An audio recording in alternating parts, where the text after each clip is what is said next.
Hey, my swords, how you doing today? I want to introduce you to Fridge.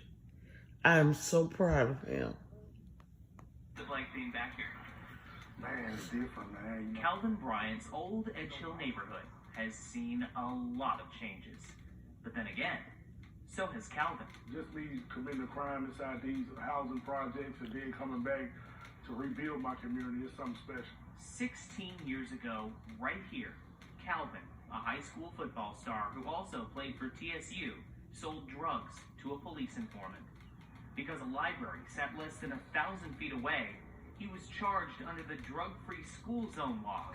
And as a first-time offender, he was sentenced to 17 years behind bars. I was there 6 years ago, the day a deal with the Nashville DA got him released after 10 years, when Calvin began focusing on his change. Oh, man. He started a non-profit to help at-risk kids and helped the legislature pass a bill to reduce the size of drug-free school zones, which many say unfairly target communities of color. What drove you at that moment to know you were going to turn your life around? Because a lot of people say that they will and they don't. So what was different with you? What was different with me, I was really raised the right way. You know, it was a big disappointment when I went to prison, seeing the look at my family faces, seeing what my mom went through, and the effect I had on the community. So it was up to me to like change it.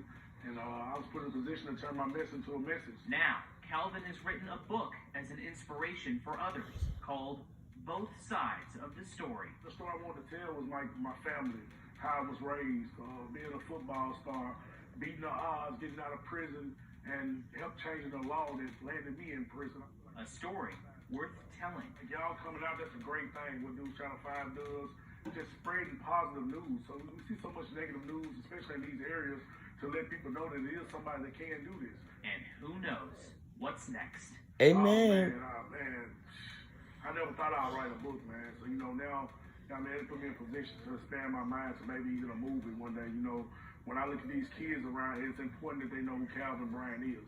Not Calvin Bryant, the one that caused the drug-free school zone, but the author Calvin Bryant. Calvin knows the kind of change he dreams of takes so much longer. He can still see recent reminders of the problems this neighborhood faces. But for the man who just finished writing a book, Calvin says his story is far from over. It is going to be like more to come, you know what I mean? Just a positive and keep it, man, I just want to get bigger and bigger. It don't stop with the book. Jason Lamb, News Channel 5. 100.